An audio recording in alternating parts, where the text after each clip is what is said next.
Welcome to the Winning Edge War Room. How you doing, everybody? I'm Chet Coppock, joined by my colleague, longtime friend, America's handicapper, Las Vegas legend, Wayne Allyn Root, as we talk about the 10 deadly sins of sports gambling. And by the way, Wayne, of course, is the author of The Zen of Gambling, a remarkably engaging, interesting book that is climbing as we speak up the bestseller list. Right off the top, my friend, and forgive me, there comes a time where you realize you're not 25 years of age.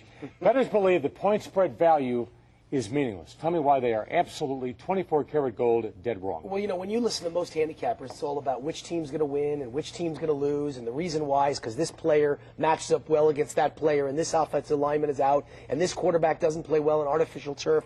I throw all that out the window, and I think, by the way, it should be thrown out the window. It doesn't work. What works is, two Stanford professors actually proved this in Forbes magazine. They are mathematics professors at Stanford, and they teach a course on sports gambling being the perfect petri dish, basically, to proving that it only works, winners can only be produced in sports betting if you take teams nobody wants. What you would call on Wall Street orphans. Benjamin Graham, the great value investor, would call stocks that no one wanted orphans. And value ties in with that. Benjamin Graham said the value on Wall Street is at some time during every year, no matter who the CEO is, no matter who the players are, you know, I don't mean players as in NFL players or quarterbacks, but the key players at a corporation, the CEO, the CFO, throw that out the window. What mattered to Benjamin Graham was at certain times during the year, a stock is overvalued, the price has gone too high, and therefore you stay away from it or you sell it short. And at certain times during the year, a stock is undervalued. Everyone's decided it stinks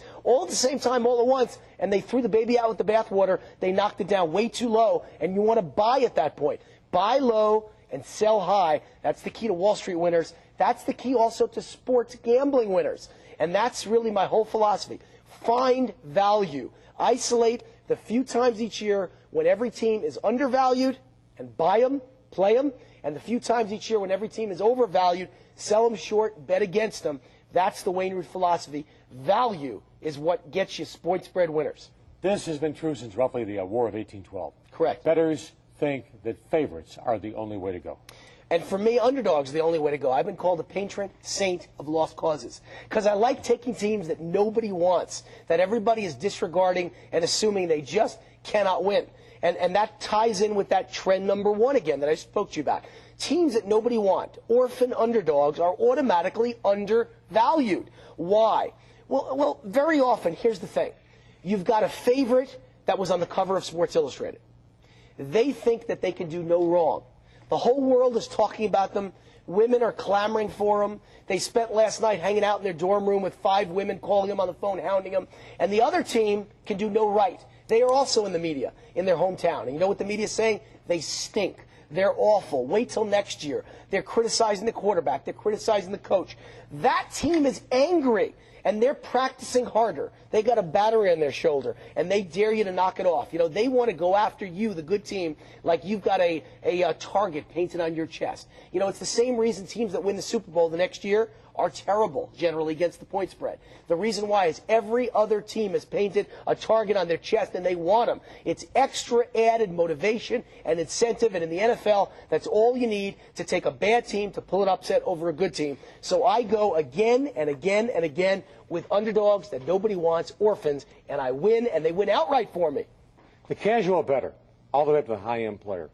How many gamblers really understand the vitality, the significance, and the importance of money management skills? Because most gamblers I talk to, Wayne, just don't get it, period. Yeah, they don't get it. And, you know, as the guy who's got more phone calls than anyone in the history of this business since 1990, by the way, I've got almost 2 million people who've called for my advice. I think I know a thing or two about the psychology of the bettors. And what happens is people hire me. See, for those who don't understand, I'm a professional sports handicapper, and those almost 2 million people who called me hire me to give them advice on who's going to win, who's going to lose against the point spread. And here's what typically happens. Typical bettor says, let me try Wayne Root out. I watched him on TV. He looks great. Let's call the phone number. I'm a little nervous. I'm a little cynical if he can win for me. Let's try it out. So they bet $100 in my first play, and I win. So they say, maybe this guy's good, but let's make sure it's not a one-time statistical oddity. And so they bet $200 on the second game, and I win. So they say, hey, we got something here. They bet $500 on the third game, and they win. So they say, wow, this guy's unbelievable. They bet $1,000 on the fourth game, and they win. He's God. He's infallible. So they bet $20,000 on the fifth game, and I lose. You know what that adds up to? 4-1, 80% winners, and yet they're down almost $20,000. That's the importance. That's an example of the importance of money management. Without understanding how to bet, the amount of money to bet on each game, you can get winners from a handicapper or pick winners yourself and wind up in the outhouse instead of the penthouse. We are in the Sporting News War Room. Make that the Winning Edge War Room. I'm Chet Kopic, along with Wayne Allyn Root, author of the Zen of Gambling. We saw this with the Green Bay Packers after Lombardi left. We see it with Alabama even today, 22 years after the death of Paul Bear Bryant. I still see it with the Chicago Bears back in the Windy City. People still think Mike Ditka coaches the Chicago Bears, and they're still about Walter Payton. What's your advice regarding the so-called public teams? Or America's team, the Dallas Cowboys, another great example. The Raiders, Al Davis's vaunted Raiders, excellence, excellence. What excellence? They haven't won for 20 years. They got the Super Bowl, they got destroyed, and other than that, in the last 20 years, nothing. People are behind. It takes them a while to catch up, and that's why one of my best betting principles is A, go against glamour teams and public teams, teams the public loves, Notre Dame, the Dallas Cowboys, even in baseball, sometimes the New York Yankees. Just because a team wins doesn't mean they're going to win against the point spread. It's highly inflated point spreads on public teams. And so that's worked for me for years and years. And then, of course, the opposite. Take teams no one notices against those teams, and you will win. It just works again and again and again. And it works in another way, too. Teams that win 2 or 3 or 4 in a row to start the season, very often the public is late to catch up to that, too. Because the public still thinks of last year, and that team may have been a losing team last year. But this year, they've opened up with 4 straight wins. I take them in week number 5, too. The public is late. Public perception's always behind. What is your caveat emptor, if that's the right phraseology, about those gamblers, those players who are dealing with public perception, dealing with follow the leader, right? Thinking that's their ticket to point spread winners? Well, I'm kind of like Gallup. The Gallup poll? I'm like a political pollster. And I try and keep my pulse, my finger on the pulse of where gamblers are going and thinking, what the public psychology is. And for years now, I've had sportsbook directors and offshore sportsbook managers all over the world who are at my beck and call. I call them up and I find out, where is the money going? And if they tell me the money is all on one side, I go the other way. What I also do is I listen to sports talk radio. Shows like yours, Chet Kopic. I listen to sports talk radio. And I tune in, I listen to sportscasters and ESPN Sports Center. And I find out where the money's going and where the experts think that the right teams are going to win and the right teams are going to lose. And I go the opposite way. You can't win in life following the crowd. It doesn't work. Your Uncle Murray says to bet on a team, and so most people bet on it. And your buddy at the bar says to bet on a team, and most people bet on it. And if Uncle Murray and the guy at the bar and the guy at the water cooler all say the Jets are great this week, you know what I do? I go against the Jets. But the average person thinks there's safety in numbers. They're too insecure. They lack the confidence to go on the road less traveled and take the team nobody else wants. I always take the team nobody else wants. Following the leader is a losing proposition every time. Greatest misnomer I'm aware of when it comes to gambling, comes to wagering, whether it's football, basketball, baseball. I mean, my gosh, Wayne, how can anybody possibly think that quantity is going to produce quality? Well, there's the mistake most amateur sports gamblers make. They want to bet a lot of games. I personally, if there's a weekend with 50 games on the schedule, the reason I'm a professional sports handicapper and one of the great American sports gamblers, by the way, the reason why is pretty simple. I try and isolate 2 games the whole weekend. I have those 50 where I have an edge, an advantage. My clients, on the other hand, say, give me those 2 and give me 5 or 6 more on Saturday and 5 or 6 more on Sunday. And, oh, by the way, there's also 3 games on national TV. Can I have those? And, oh, by the way, if we manage to win this weekend, will you give us the Sunday night winner on ESPN and the Monday night football winner on ABC TV? Those are surefire recipes for disaster. You can't win with quantity. You can only win with quality. Find 1 or 2 games a weekend where you have an edge. Bet it. The rest of the games, don't bet it. Just watch them and enjoy them. Well, for example, don't buy the hype. CBS, ABC, Fox, ESPN, they have a job to do. Sell their product, sell their given ball game, and sell the ball clubs involved, win, lose, or annihilated.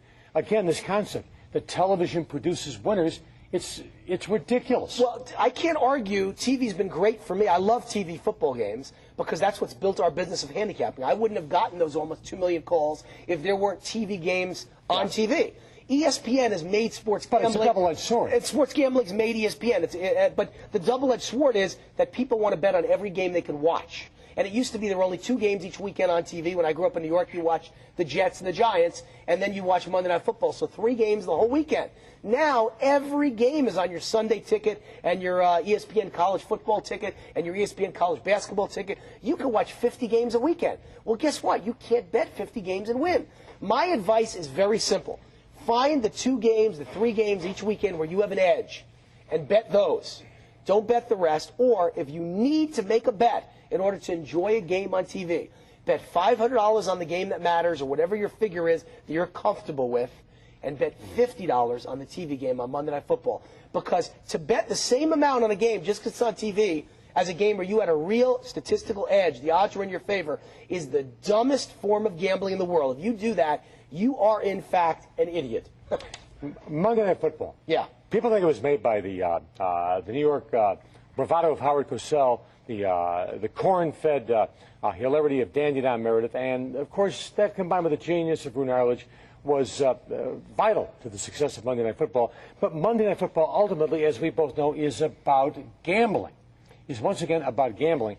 And the public believes, at least a lot of people I run into, Wayne, who really should know better, think that doubling up on Monday night is the way to go. Gigantic mistake. Again, these are the perfect, deadly sins that all gamblers make. It's the reason why USA Today reported just a few years ago that 99 out of 100 sports gamblers lose money during the football season. You know, if you start out in September and you end up on the Super Bowl, 99 out of 100 lose money between those dates. And the reason why is they keep making these mistakes. If you win, walk away. I say that in casinos too. When you're ahead, walk away. It's the surefire way to make money as a gambler. You have to know when to stop. That's more important than when to know when to start. And so when you win on the weekend, Wayne Root gives you a winner on Saturday, Wayne Root gives you a winner on Sunday, you're done for the weekend. Wait till next week. We'll find a couple of opportunities again. Most people say, no, I made $1,000. Let me bet double or nothing on Monday Night Football. Or how about this one? I lost $1,000 over the weekend. Let me bet double or nothing on Monday Night Football. Disaster, train wreck, car accident waiting to happen. If I'm behind and I owe the bookmaker a couple $1,000, I'll now breathe deep, do a little Zen. That's why it's called the Zen of gambling, a little meditating, a little praying. And you know what I'll do now? I'll take 3 weeks to get that money back. Little by little, I'll get it back, and I'm back to even again. And now when I'm starting not in a hole to the bookmaker, now you step up your plays. But you never step up your plays when you're way behind. And in my opinion, you also never step them up when you're way ahead. You take your winnings off the table, put them in your pocket, bet $50 on Monday Night Football to enjoy it, but you don't put the whole weekend's winnings on it. Big mistake. All right, a long time ago, a very prominent football coach told me, Kopic, you want to win as a football coach, defense, offensive line, the kicking game. People don't recognize the importance of special teams.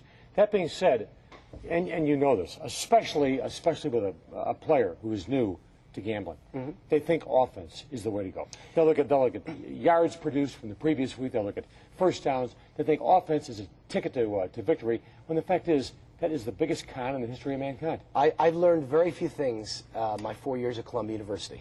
Ivy League schools don't prepare you for his life as a professional point spread picker. But the one thing I learned was history always repeats itself. Again and again and again, if you don't study history, you are doomed to fail because it comes back around. And in sports gambling, that applies perfectly. And I mean perfectly. Again and again every year, there's some team that breaks out of the box by scoring, 5, 6 touchdowns through the air every week, 5 weeks in a row, and the public falls in love with them, and they bet on them again and again for the rest of the season. They can't get the image out of their mind how glorious and glamorous that team is, especially a team that scores 5 touchdowns through the air on Monday Night Football. And then every year, like clockwork, around the 5th or 6th week after they've had these 5 great weeks in a row, all of a sudden they face a team that has, the black socks that they pull up high, and they got a great running back and a boring, plodding ground game, and a boring defense that just does its job, and a very average quarterback who, has a hard time getting first downs, let alone 50-yard bombs. Well, that team that plays the defense, that does all the fundamentals right, that team covers and usually wins every single time, year after year. I find those opportunities 50 times a year in college and pro during a football season, betting against the glamour, high-octane offensive juggernauts. I do it again and again, and so should you.